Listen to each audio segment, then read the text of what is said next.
Hello, everyone. Welcome back to another episode of EmpowerHer podcast with London and London. Today is a very, very special episode. This is our 11th episode, and this is going to be a super, super special premiere because this episode right here is the last episode of the first season of EmpowerHer podcast. Woo! Yes. Oh my gosh, I can't believe it already. Yes, 11 episodes down. We've been at this for a little minute now, y'all. Definitely. Yeah. I've had so much fun. I've really enjoyed this journey. I've enjoyed doing this with you, London, just getting together. Yes. Talking our heads off. Y'all know we love to talk. So I want to start by just saying thank you to all of the listeners, everybody that's been tuning in and staying loyal and, giving feedback, all of our special guests that we've had come on, giving their perspectives and all of that. Just thank you. Absolutely. Yeah. So this episode, y'all, as I said, this is a special premiere. We're pretty much going to be doing like a little recap of the entire first season of EmpowerHer podcast. So we're going to be talking about our journey, going over some of our previous topics that we've discussed. We'll share some clips of our very rehearsed and structured and orchestrated first episode. Yes. And just to kind of highlight how long we've come, how far we've come, because we've come a very long way from that first episode where, as we said before, we were so structured. We literally like every word for word was written down. Nervous, me tripping over my words. Girl, remember when I froze? Literally froze. Today we're just going to touch on a few of those things. Did you want to add anything to that, London? Why did I just do that? And please don't mind us, you guys. You sure did, and I was like, oh shit. Okay. Right. And I'm like, oh my gosh. How did I just freeze? It's like, I don't know. It's just crazy because when you really sit back and think about how far we've come, and then I'm just sitting here too. It probably might seem like I'm a little bit removed, which I am because I'm looking at like a lot of our older pictures. And I'm just looking at it like, oh wow. A long way. So like it's just like a nostalgic feeling. I'm like excited because it's like, okay, what's next? Like you kind of want to see what's next, where we're going. It's like also kind of like looking back and having a chance and opportunity to look back and see where we came from and then like just see where we're at now and then how like we just, especially me, because me and my social anxiety, girl. Yes, her and her social anxiety that she reminds us about every chance that she gets. We'll be like, girl, what are you even talking about? Because when we get started and she get the rolling and devil's advocate, here I go again. Y'all know her, so yes. So it's fun though, because just watching that growth too, because it's like even that I'm not as nervous anymore. Like I'm okay coming up here and talking. Like that don't mean I'm gonna come up here and talk about myself. However, coming up here with you and being able to do this with you has been an amazing journey.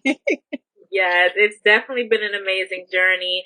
I've enjoyed it. I'm super, super proud of us. And I just want to say to the listeners, because this is such a special episode, a special premiere, our final episode of the first season, and we're going to be doing some kind of, recaps of the topics that we've discussed and kind of just discussing what they meant to us. We would love it if you all, if you're tuning in on Apple Podcasts or Spotify or wherever, great. We're so happy that you're tuning in.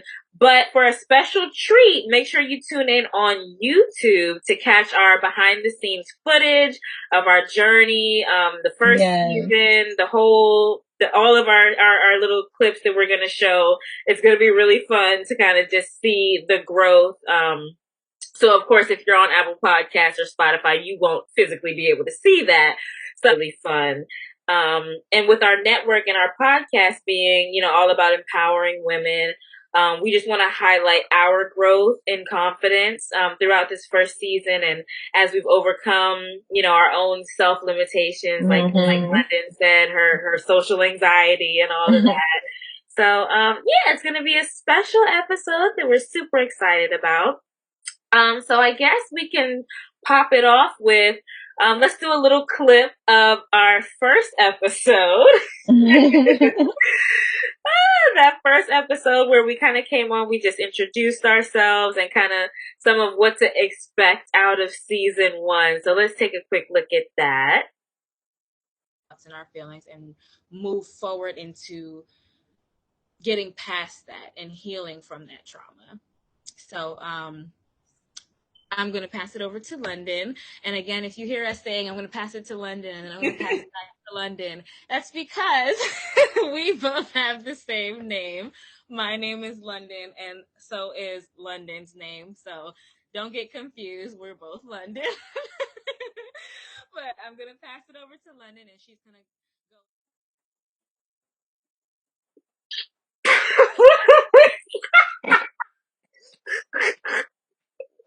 Wait, you can't even see me. I'm trying to think, how do we come back from the clip? Because I didn't watch. I need to watch it right now so I can see what happened. Oh. Okay, so I'll do this. Oh man, look at that. So did you see how rehearsed we were? Oh my god, we are like so goofy. I can't help it. That was, I remember, like, thinking back on the first episode, I just remember, first of all, every time that we missed it, I knew we missed it because I was looking on my calendar. Like, I know I'm supposed to be calling her right now, but I was so nervous to do the first episode that I just, like, purposely allowed us to miss it. Like, all right, cool, whatever. She ain't say nothing. That was you purposely allowing. Look, mine was it was technical difficulties for me. I couldn't get the reminders to work for whatever reason, but I would look up and like, wait, ain't we supposed to be doing something today? Our time management was horrible, y'all. Until you finally was like, all right, London, we're going to do it now. Ashley, we're going to do it right now. I'm like, okay. Right. She was like, are you sure? You ready? I was, yes, girl. Let's do it. Let's get this first episode out and running. And it was a really cute episode. And it's funny how we started off showing ourselves. Yes. Like actually showing the footage of us recording, and now we got real fancy and real technical, y'all. We know how to edit the thing and, put our little pictures, add in our little commercials. Like we real fancy now. You can see the growth. Oh my goodness. You were so shy. You like, hey guys. Like, how y'all doing? And I get this. I don't know. That's how it is with me everywhere. I notice when I have to do something, like once I get started, all right, fine. But like getting there is such a drag. So I'm like, so we had to write everything all out, and it's just hilarious because I'm really not that great with structure. So writing, like I'm just like I sounded like I'm reading from a teleprompter, but it was just like it was a funny and good experience at the same time because it kind of gave us a feel for what to expect and what to do going forward and what worked for us. And that's what you'll see in the next clips that London plays here, as you just see how we just start rolling with the punches. Right. So that brings us to episode 2. In this episode, we had our first guest appearance, Tommy from the DMV. She came on and kind of shared her perspective. We were discussing trauma. That's when we kind of started discussing and introducing some of the programs that you can find on the EmpowerHer network, with London and self-discovery and wellness. And, it's funny how trauma kind of showed up in a lot of our episodes, that it just kept circling back around, no matter what we were discussing, in some form or fashion, trauma came up, and that was very interesting to see. So let's take a really quick look at this little clip from episode 2. Hello, everyone, and welcome back to Empower Her podcast. This is our second episode, and we are so happy that you are joining us. And we hope you enjoyed the first episode and are excited to see what we have in store. You already know myself. Again, my name is London. I'm a host on Empower Network. And then we have the other London, creator of Empower Network. And we are happy to introduce our guest for today, as well as future episodes. You'll be seeing her face, Tommy. Hi. I'll go ahead and let her introduce herself. So my name is Tommy. I'm a singer from the DMV area, which is DC, Maryland, Virginia. I've been singing all my life. You might have seen probably my viral videos of street performing and things like that. And yeah, I have my music, Virgo Lover, on all streaming platforms. And yeah. Plays clip from episode 2. All right. And we're back. That was so cute. I definitely see the growth from episode 1 to episode 2. It's not a big amount of growth, but we definitely got a little more comfortable. Mm-hmm. I think I enjoyed having a little guest appearance and kind of just having somebody else there to share their perspective and their opinion on things and kind of give some of their story. Yes, absolutely. Yeah, that was nice. That was a really nice episode. I remember that one. We talked about a lot with trauma, but definitely we kind of geared toward that generational trauma, and kind of just how that shows up in so many different aspects of our lives. Yeah. Well, let's keep it moving. We're going to keep rolling with another clip of episode 3 of Empower Her podcast. And this episode came out, I believe, right after Memorial Day weekend. That was a very tough time, I will say. That was right around the time when we had those that horrible event, that horrible shooting in Texas, where those innocent lives were taken. All right, so before I get into my feelings, let's watch a little clip of episode 3. You wonder, like, what's the underlying issue? Like, where is all of this stemming from? And why? And, like, what can we as people do about it? Because I feel like oftentimes we do a lot of, like, we could do this a lot where we talk about things that's happening. And I was literally just talking about this to a friend of mine where it's like, something crazy will happen. We'll talk about it. We'll post it on social media for a little bit. And then it'll die down and we'll continue life. And then something crazy happens again. And it's like a never ending circle. And then like now, I guess because these shootings that happen so frequently, it's not even making it to social media anymore. Right. Like at this point, it's like it's just another day. Yeah, so I'm glad we did that episode. I'm glad we were able to kind of share our thoughts on that, and we had that moment of silence, which means a lot to me because even with me being a teacher, it was just that was a rough week, and even the weeks to follow were very rough, and even now, with school being out, it's still it's still rough. Just thinking of the dynamic of going to school and the fear of sending your children to school. It's summer right now, but school's starting back up, and literally right around the corner. Yeah, literally right around the corner. And I know a lot of people still have anxieties and fears, and a lot of people are saying, I'm homeschooling, and now I have my little one on the way, and I have to think, what am I going to do? Am I sending her to school? Like, it's a lot to digest.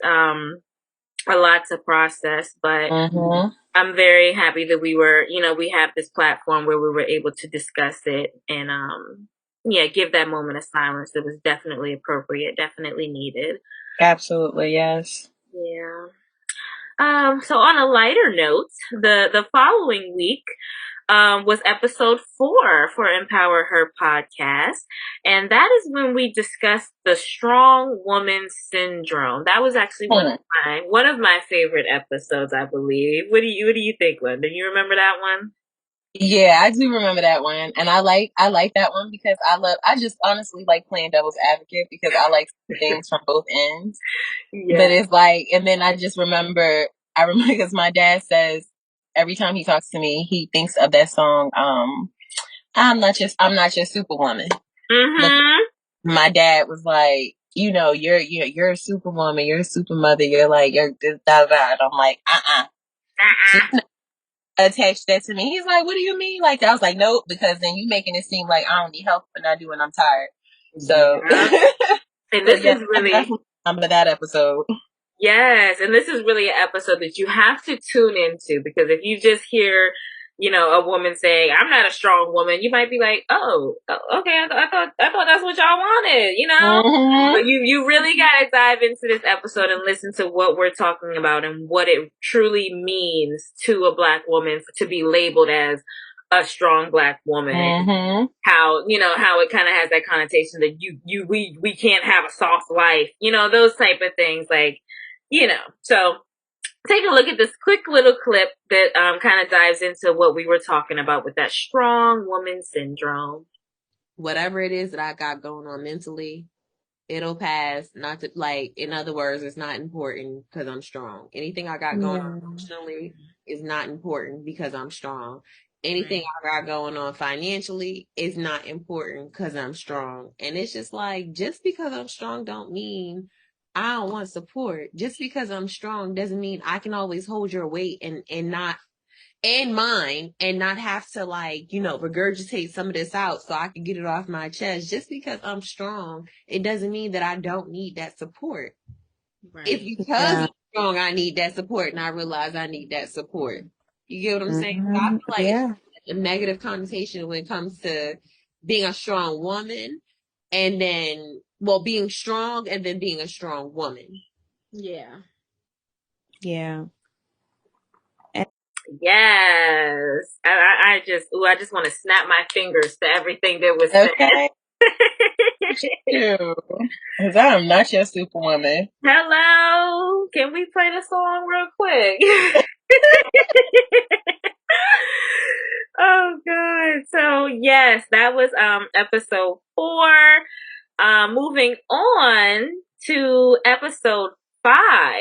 And I know I keep saying, oh, that was my favorite. That was my favorite. I love them all, first of all. First of all, let's say that. I love all of our episodes. But this particular one, episode 5, this one really hit home for me because it was something that I was dealing with and something that I was going through. And it felt really good to have a platform to kind of express it and get another opinion on it. And as we were talking and discussing it, I kind of like came to an epiphany. Like London was asking questions and stuff like, so, and then I was like, oh. So this episode meant a lot to me, and it actually pushed me to make some decisions in my life at that moment that I am reaping the benefits of today. So, okay. Yes, absolutely. So episode 5 was all about protecting your peace and setting boundaries. And we got some really, really good talk out of this one. So let's listen to a quick little clip of episode 5.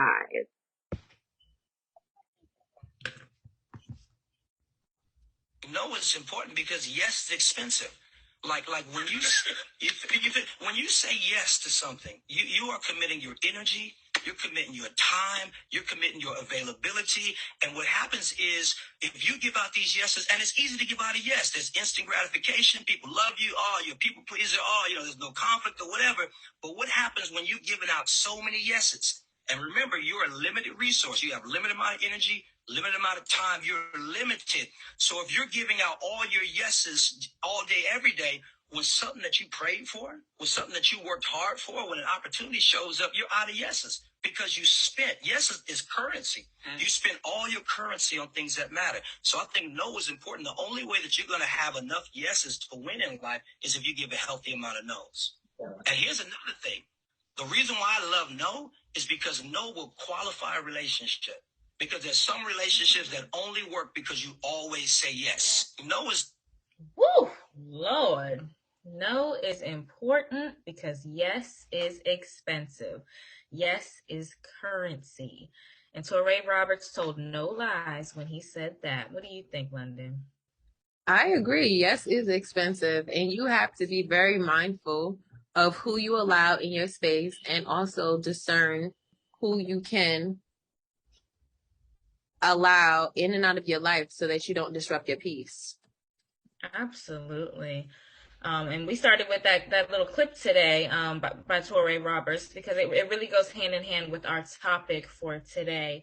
But first things first, hello everybody. How's everybody doing today? Welcome to another episode of Empower Her podcast. So glad that you joined us.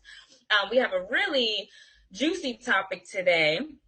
Definitely something that's come up multiple times in conversation for me. I've had this debate, I guess, numerous times, and I definitely want to take time to talk about it today. And we'd also love to hear your take on it. If you're listening and you'd like to share or you have an opinion about it, just let us know. Hit us up on Instagram, Facebook, leave a comment under our YouTube video. Reach out and let us know what you think about this. But so I was on Instagram scrolling through and I saw someone post a question. The question was, is it selfish to not want to constantly be around consistently depressed or stressed people? And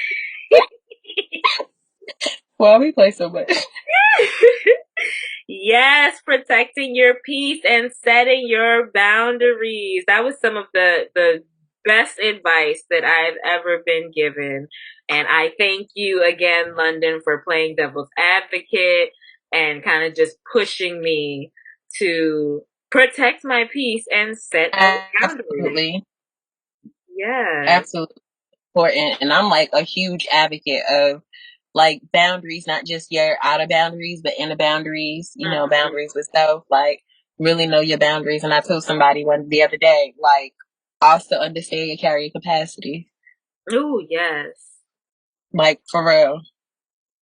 What one thing that really stood out to me about that episode was when you told me that your friend called you and asked, do you have the mental space right now, the mental capacity for me to unload this on you? And I just felt like that's such a selfless way to approach that situation. And like, it really made me reevaluate when I go to dump something on my friends. Am I asking them that? Am I making sure that they're in a space where they're able to receive what I'm about to dump on them? And, I've now changed and make sure that that's something that I'm doing. And I think that's something that everybody should do to, respect other people's peace. Yes. Absolutely. So yeah, shout out to episode 5. Okay. Moving on, episode 6, the 6th episode of Empower Her podcast. We had a very special guest. This is one of London's what do you call her? Your plush child? Yes, my plush child, my plush. Yes, Miss Anna. Anna came on the show and discussed the power in acceptance and accountability. And when I tell you, that is a brave young woman. She came on. She was so transparent, about what she was going through, what she had been through, where she was, how she was moving forward. And, I remember telling her that I really appreciated her for sharing her story because, her story could help or even save someone else's life, Mm-hmm. So, shout out to Anna. So let's watch a quick little clip of what was discussed on episode 6, the power in acceptance and accountability. Mm-hmm. So London, go ahead and take over from here. Hey guys, so our next topic is something that I'm sure affected all of us at some point in our lives, whether it was with a family member, a close friend, or even yourself. And you guys know how we somehow end up talking about trauma all the time. We go back to it because it affects us and shows up in so many different aspects of our lives.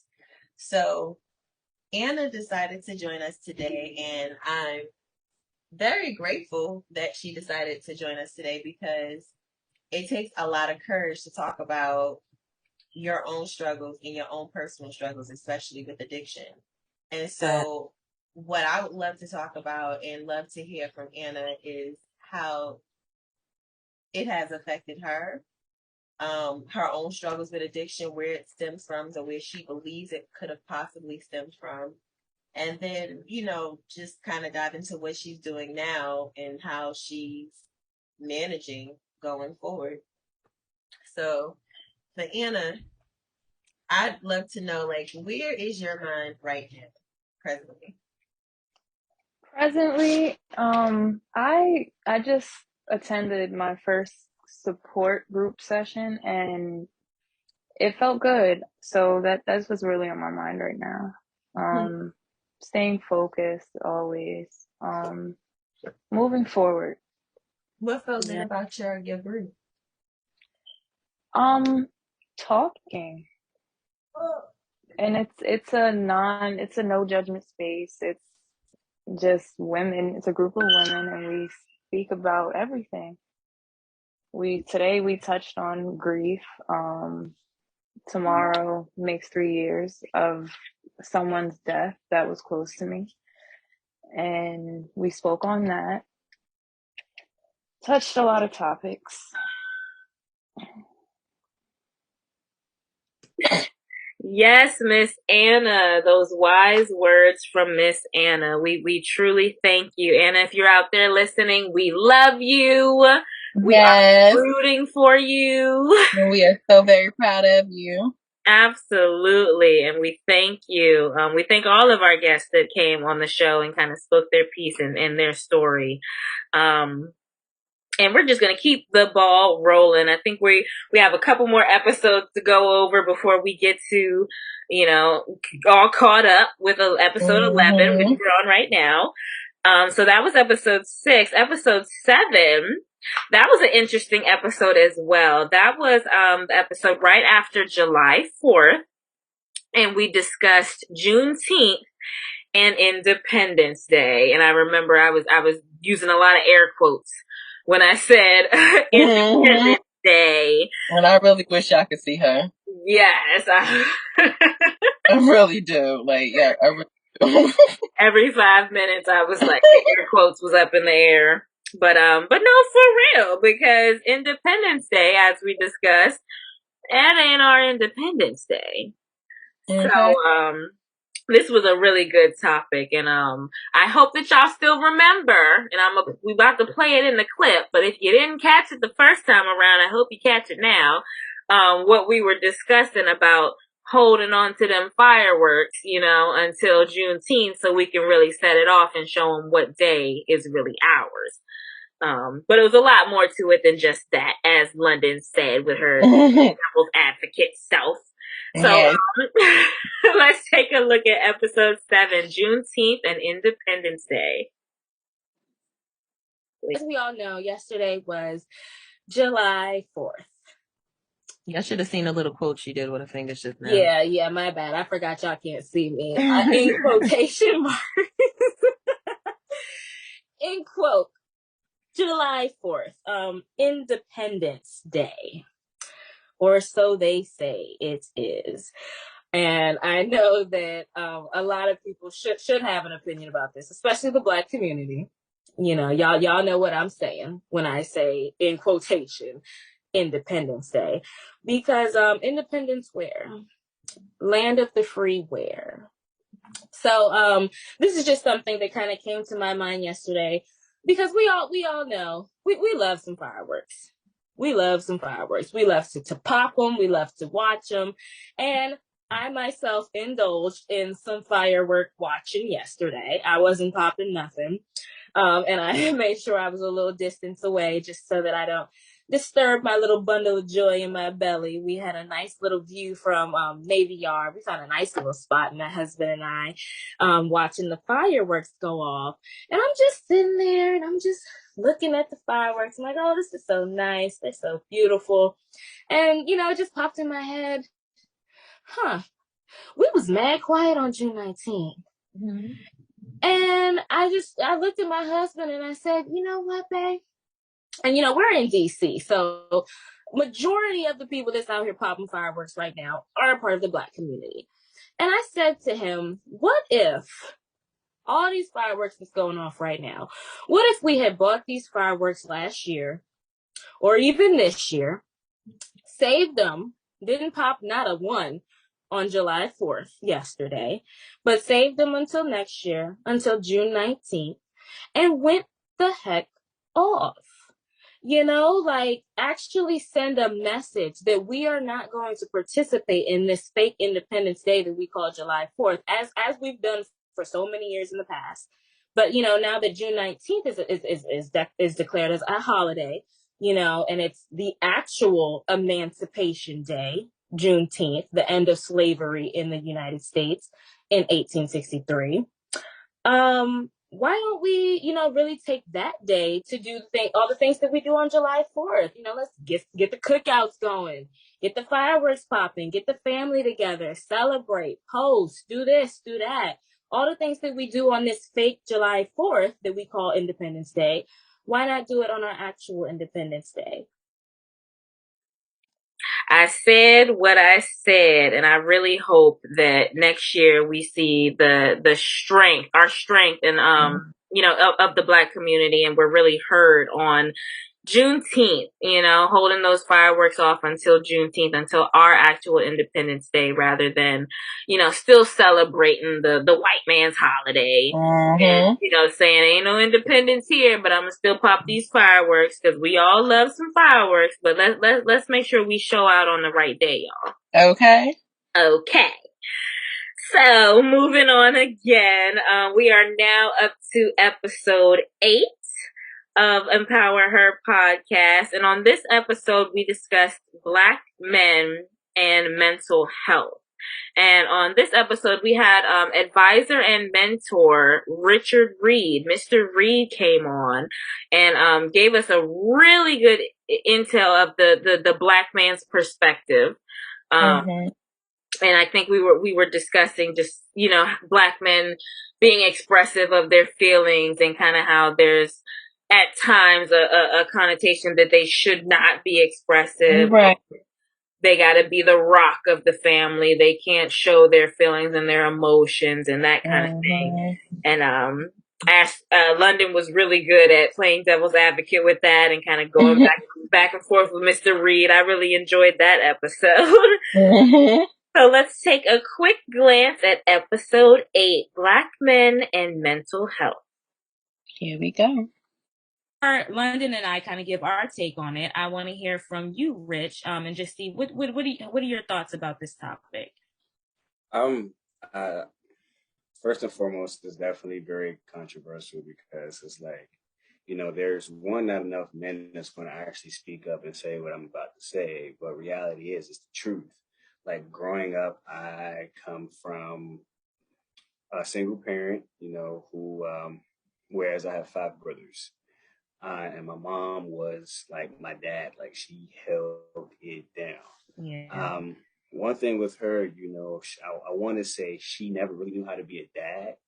And with them, but by that I mean like I never really had the opportunity to express, my thoughts or my feelings.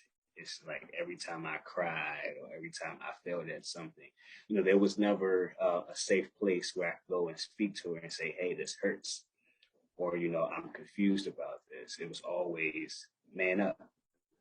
And I feel like, that's That's not words of encouragement. That's just basically telling me just to suppress everything and continue to keep going. Where in reality is when you become a full grown adult, it's hard to make the right decision because all you've been told was just to man up, man up, man up.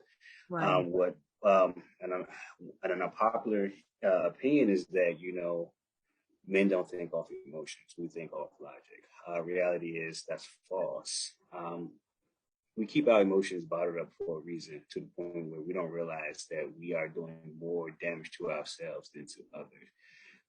And there's been multiple instances where a man will get so fed up with life, just in general, Mm-hmm. and the moment that he lashes out, he's immediately looked at as a monster or a bad person or a psycho. When reality is that he's just as human as the next person. It's just that we as a race, or as a gender, wasn't taught those skills, wasn't taught how to process our emotions. Right. Definitely. And I definitely agree with everything that you just said. And even with me being a woman, I sympathize with that. Because I do have a husband, and my husband also comes from a family that is kind of firm on the man being the rock, and the man having to have composure, and no matter what gets thrown at him, he has to take it. And I just think that that's not. First of all, men are human, is the first thing that I will say. Just like a woman is human, a man is human.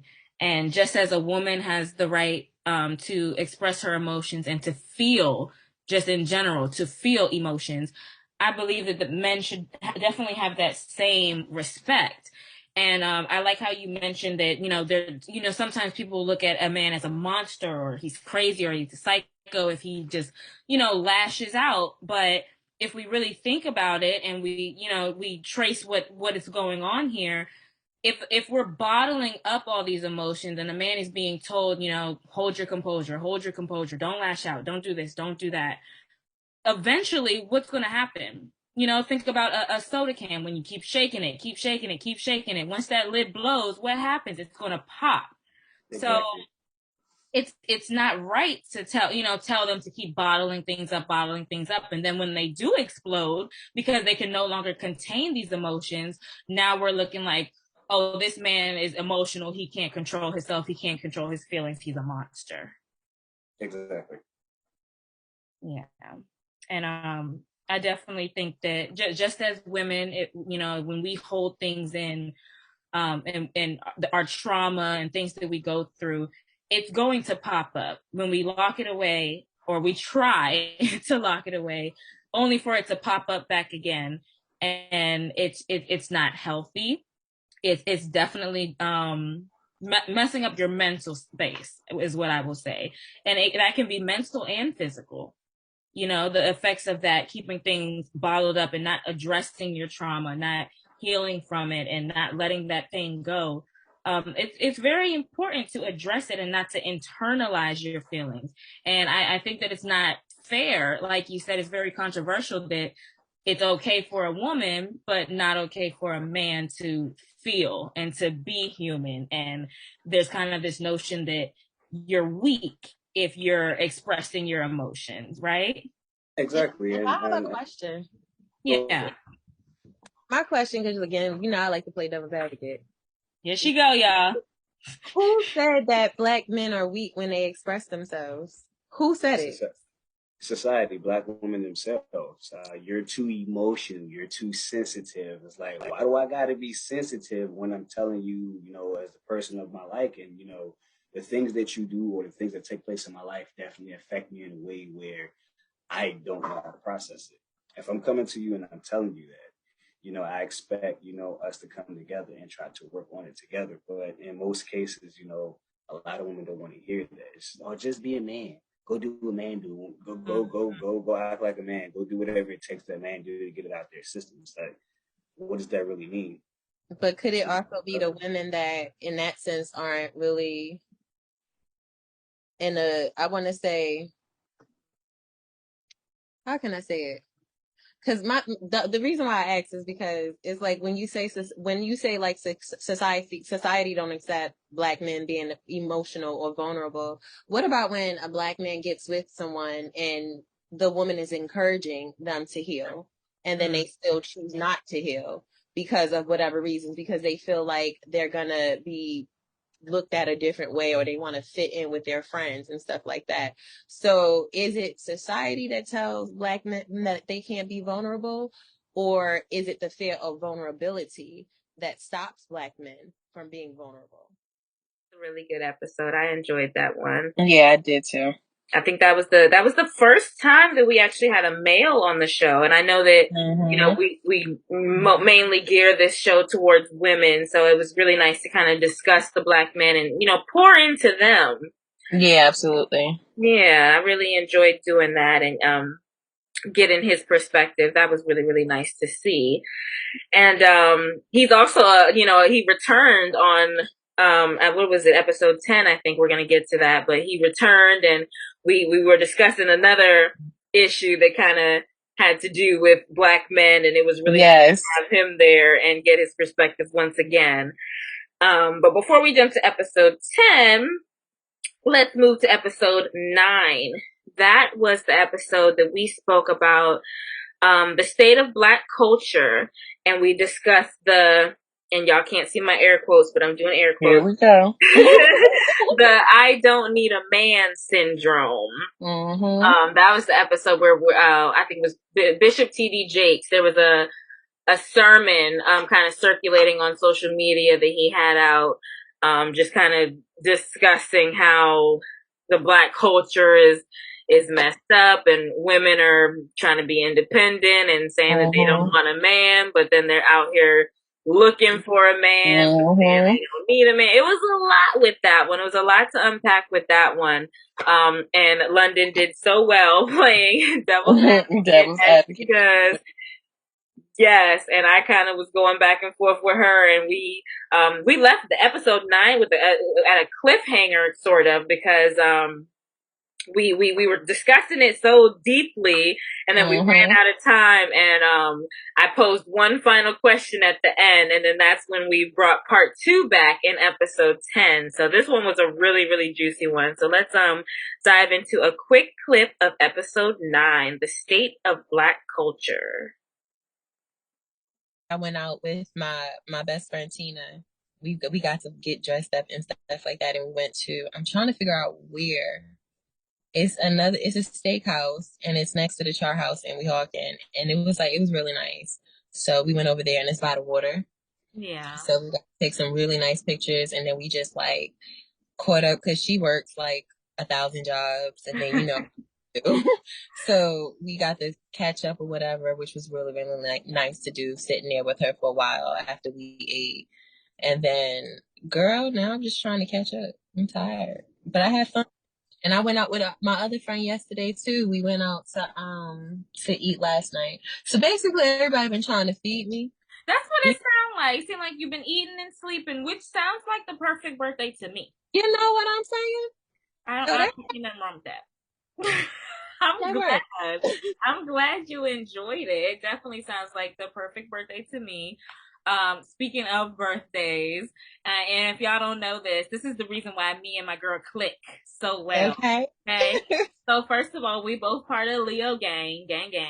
Okay. London's birthday is July 23rd, while mine is July 27th. So your girl has a birthday tomorrow. I'm excited for it. At the same time, I totally forgot about it. My brother literally texted me and was like, somebody got a birthday tomorrow. I was like, who? You know what? Who's that? No. But no, like you said, London, it's just been so much going on with the baby shower and the wedding. I feel like that was last week. I think it was 2 weeks ago. Actually. It was 2 weeks ago. Yeah, but it felt like it was last week. I don't know what happened last week, but I feel like it was busy. I just cannot get my mind right. trying to get everything prepared for the baby to come.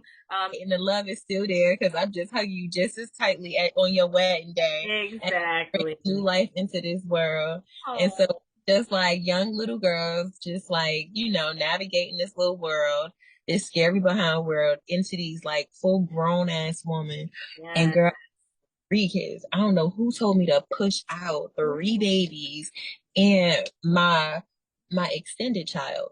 Let me who give is you 25. let me give you a round of applause. Okay.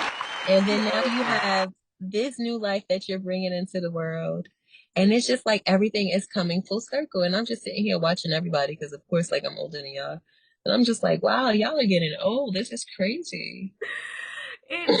Life is just happening so fast, y'all. Like you blink and it's like 10 It's years really just went by. happening. We are raising our women to be men.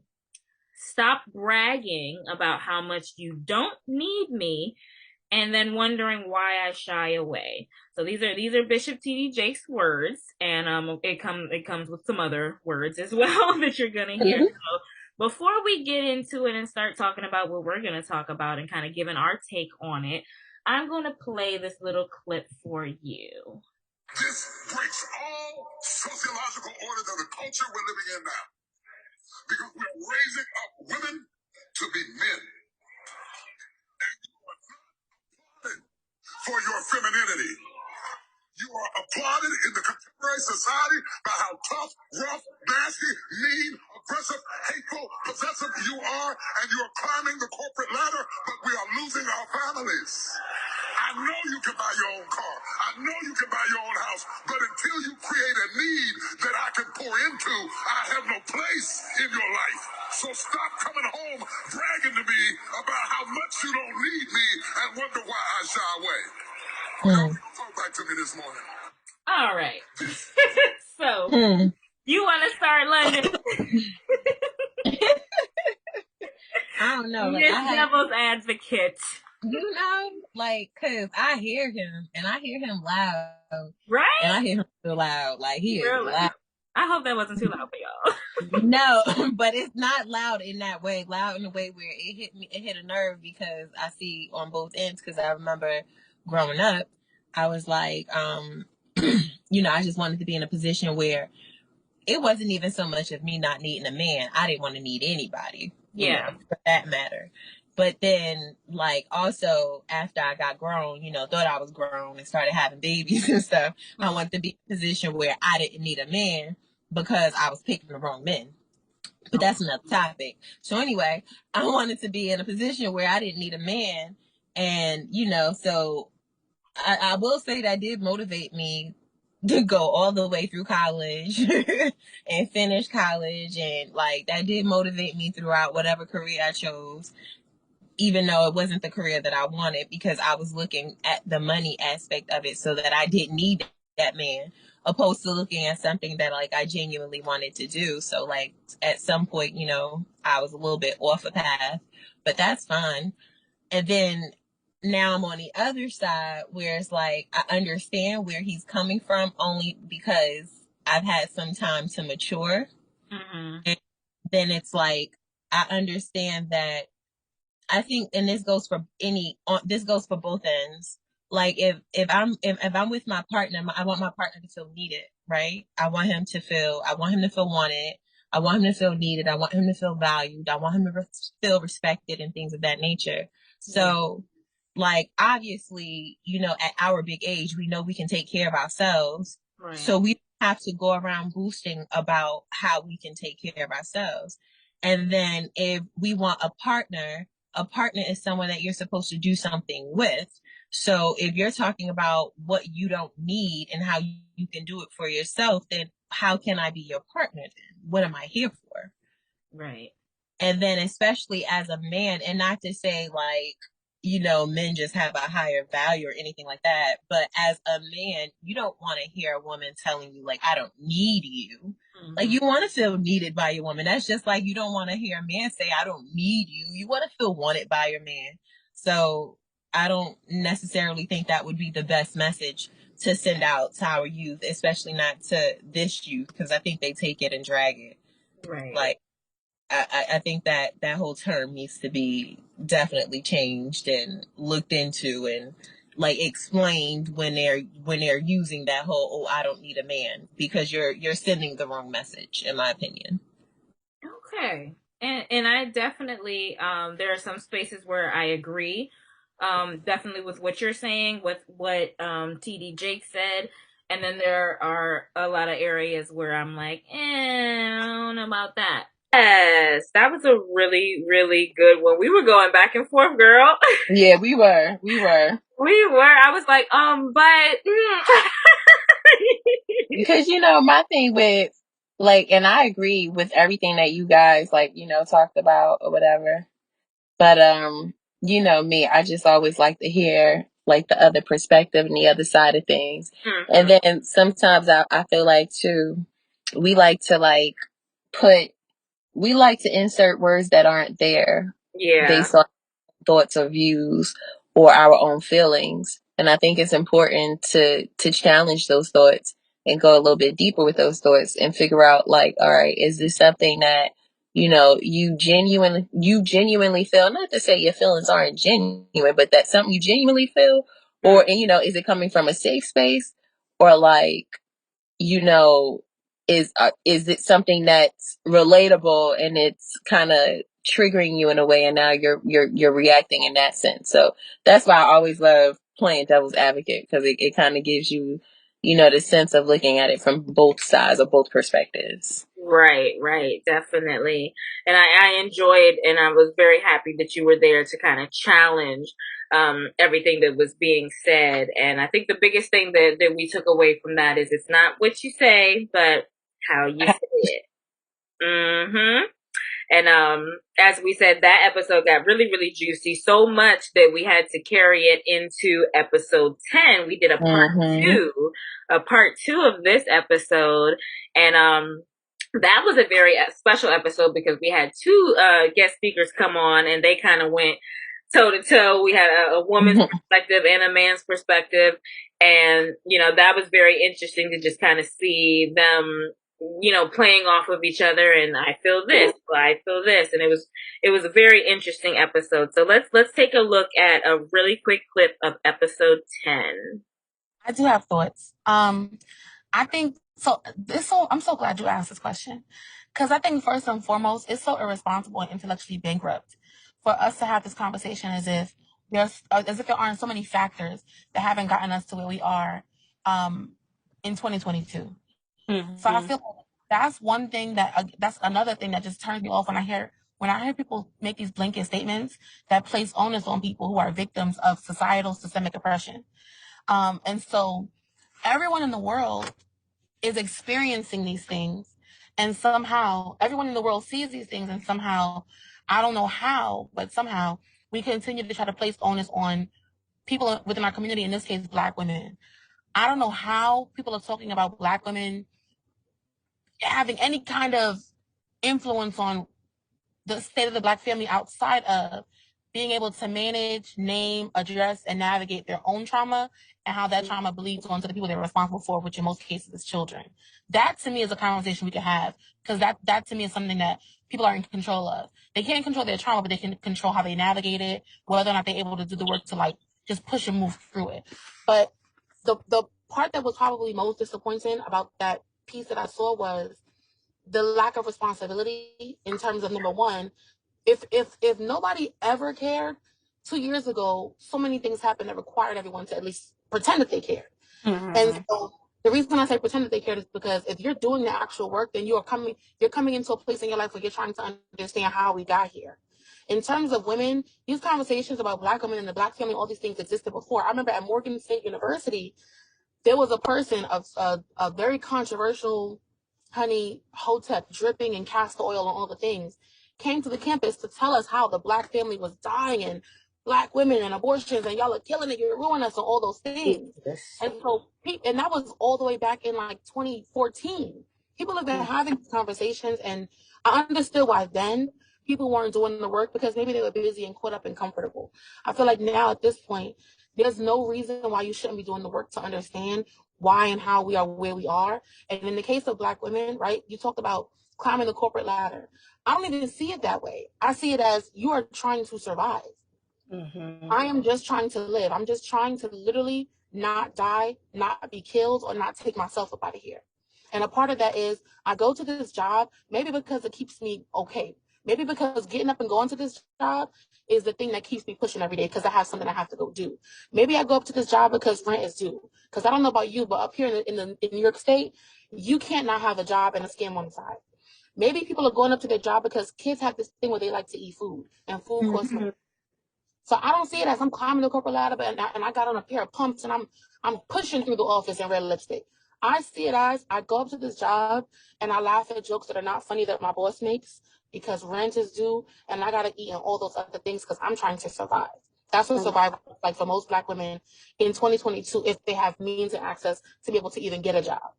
So that's one. Two, though, I feel like in terms of family, I don't view family in that very traditional way. And I recognize why some people feel the need to. But again, in talking about gender, one of the things I said on my story was gender, in most ways, gender and my even my own gender doesn't serve me. I identify as a woman, but in many ways it just does not serve me. And one of the ways it doesn't serve me is this is conversations about people having these like accusations that they project onto Black women without even holding space for us in terms of what we've experienced. So Black women are now being made to be responsible for systemic oppression in that we've ruined the Black family because we got our asses up and went to work when we had to. Not Yeah. because we literally had to. And the other thing about the conversation that like I find to be duplicitous is even in the like we were literally just talking about people feel like you want what they got, and people feel like maybe your intentions aren't pure, and they got people out here trying to protect their $70,000 job because obviously you're gonna come take their pension or whatever it is that people think that is gonna happen. And so when people get up and go get their own job and provide for themselves, we have these conversations. But the fact of the matter is, in terms of Black woman existence and Black femme existence, it's not a cakewalk. It's not that people are getting up and making their way downtown and now you can afford nice bags and you're living your best life. Even in your corporate job at your cubicle, you are susceptible to insurmountable amounts of violence. Right. Everything that can happen from the moment you pull up into that parking lot is usually violent. And even in being at work, you have to survive. So it's disheartening to me that when you come home and come back into community, people don't even hold space to the fact that you just had to go to war to go to your job. You just had to fight all kinds of microaggressions and all kinds of stuff. And when you get back into a place where you're supposed to feel like people get me here, people understand me here, not only do people not understand you, they're working double time to not understand you. And now they're accusing you of dismantling Black families when Black family can look like so many things. What if my Black family Mm-hmm. two women and cooking and mothering and nurturing and building a house and cleaning a house? What if that's not my Black family? What if my Black family is me and my dog? What if my Black family is me and my wife? What if my Black family is me and my non-binary spouse? And what if neither one of us don't cook nothing? And what if we don't cook? What if we got a maid that come up in here twice a week? Is that us dismantling the Black family, or is that us just existing and trying to survive in the world? I feel like very rarely, let me be honest, I don't think I've ever in my whole life heard anybody say the Black man is ruining the Black family or the Black man is negatively impacting the Black family when he blah, blah, blah, blah, blah. I've just never heard that. There's like a little bit of chatter that happens on the side about like, when people talk about Black women and families, somebody might say like, and what about the sick? What about the fathers? What about the fathers who leave? But it never really goes deeper into what about other things. But I'm not saying that because my investment is trying to figure out how we ruin the Black family, because white supremacy is what is actively trying to kill Black people and therefore Black families. So Right. there's no point in trying to say you did this, you did this, you did that. But if you're gonna have those conversations, I feel like there's a level of integrity that you have to come with. And so I'm gonna wrap it up. What I found most disheartening about that sermon was because it was a sermon Mm. in front of a church for people who came here to get healing from whatever, or solace, or peace of mind, or whatever. I don't know what happens in that building because I ain't never been to that building, but I know for a fact most people do not get up out their houses, out their beds to come hear about who doing this and who ain't doing this. And I know that's true because somebody saw fit to take that clip and send it somewhere else, because in their mind they said, girl, you wouldn't believe this. So somebody in the room, it didn't serve them. So for Right. me, you have a responsibility. So when we have these conversations, everyone feels like because they have a mouth and maybe because they have a gender identity, they can then speak on things. And I know our parents teach us that our opinions matter.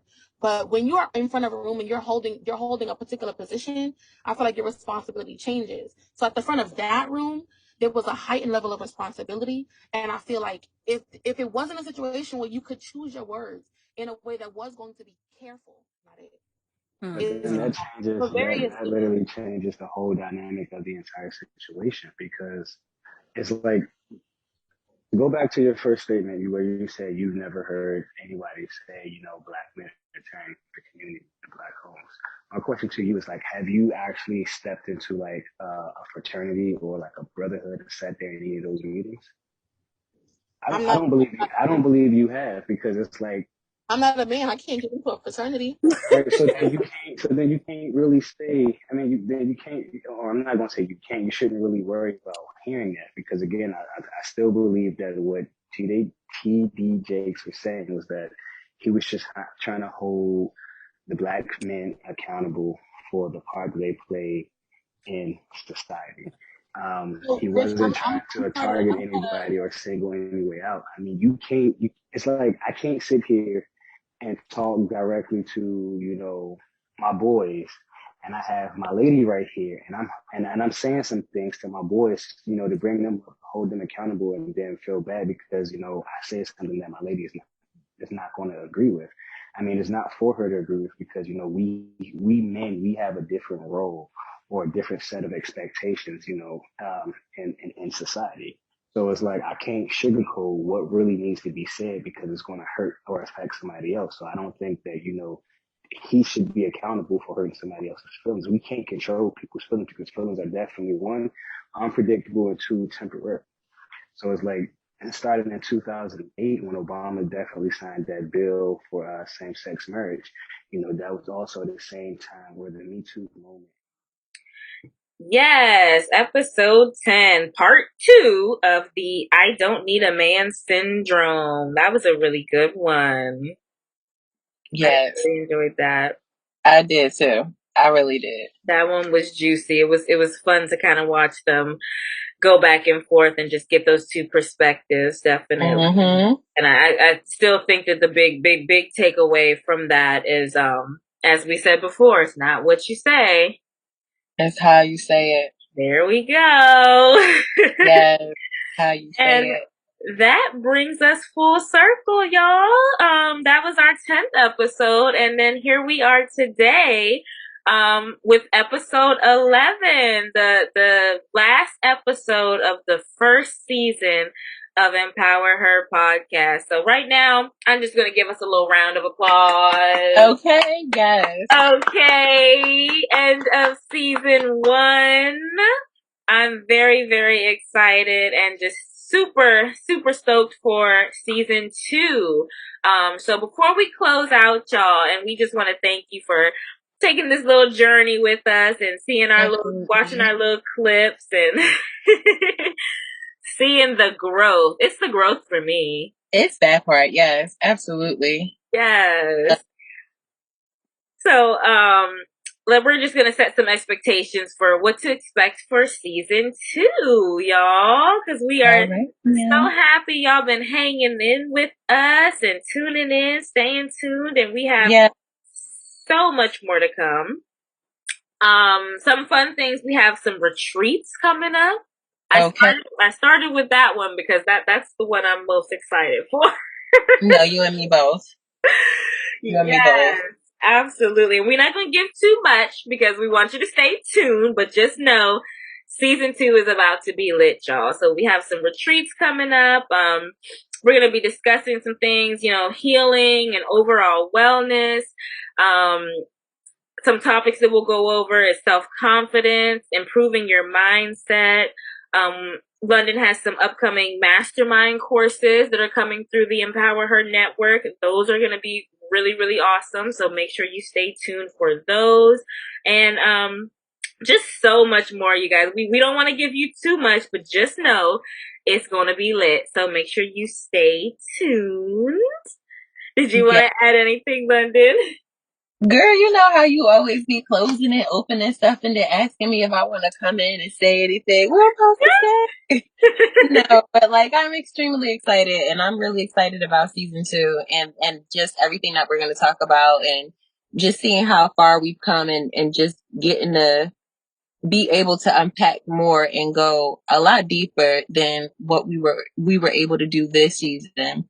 And the reason why we'll be able to do that is because, like Len just said, we're a lot more confident, and we have a lot more to offer now because we have more experience. And so it's not only empowering, it's really fun and it's exciting. So I'm really excited. I'm excited about the retreats because that's another form of healing. So, definitely stay tuned for that so that we can give you all the details and let you all know once those things start rolling out. And then the mastermind course is where it comes to improving your mindset, because I'm like really big on positivity. So just like improving your mindset and focusing on just doing better overall is really, really, really important to me. So like I'm excited about talking about those things and unpacking in those ways, and just seeing. And then another thing too, we have to also be sure that we're welcoming baby Corey, because that is another little surprise that's going to be here for us in the next season too. So like I'm super excited because then Monday gets to talk about motherhood and how it's been treating her and how she's been feeling. So that's like going to be another form of release for you, London, too, because trust me, you're going to want to like, all right, let me talk about it. I'm going to have a lot to say, huh? I'm going to have Yeah, a lot. but all good things, of course, because it's the experience and just being able to share your experience as a new mother and a new wife, and like the different roles that you'll be like taking on right now and in this next chapter of your life. So, this birthday really brought on a lot of new things for you as well, too. So this is like a positive chapter for you. So this is going to be a great new season, a great new chapter for us both. And I'm just extremely excited to like dive into everything with you guys. Absolutely. I couldn't have said it better myself. So you talking about you ain't had nothing to say. You just said a lot. But no, I'm very, very excited. And yes, as you all know, I will be bringing my first beautiful baby girl, first baby at all, but my beautiful baby girl will be coming into the world any day now. So I am super excited. And of course, when we come back with season 2, I'll have a lot to unload, a lot to unpack as a first time mother. So I'm looking forward to that. Looking forward to connecting with some other mothers. Maybe if we have any new mothers within the network, or, just getting advice from some veteran mothers, that would be very helpful. But yeah, we just want to thank all of the listeners for your support on this journey. Make sure that you tell a friend, let them know that they need to tune in. If they missed season 1, you can always go back and recap and see all of our episodes. They are still out there. We'll still be posting periodically during our little break and, recapping and letting you know what's coming up in season 2. And we will be back September 6th. It is, I believe. Don't quote me on that. I'm gonna put it. We'll let you know for sure. Right, we gonna put it somewhere, but we will be back with season 2 this coming September. So please stay tuned. And again, we thank y'all all for being here, for listening, tuning in with us. We appreciate you. We love y'all, and we out. Peace. Later, y'all.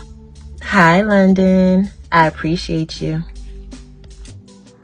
I watched London grow from this beautiful and vibrant little girl into the amazing woman she is today. Anyone who knows London knows that she is always full of smiles, full of joy, and full of hope. And those qualities are exactly why it made it so much more easier for me to be a host on Empower Her podcast. London, I just wanted to let you know that you truly inspire me, and I am so grateful to have you in my life. Now, I was struggling with this voice edit, girl. But for you, I put away that social anxiety. As London embarks on this new journey in her life, I want to take some time to appreciate her.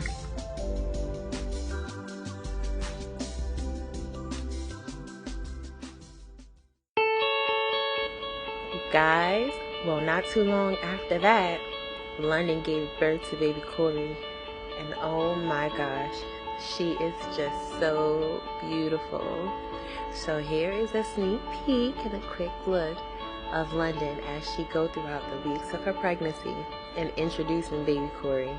You guys are going to absolutely love this.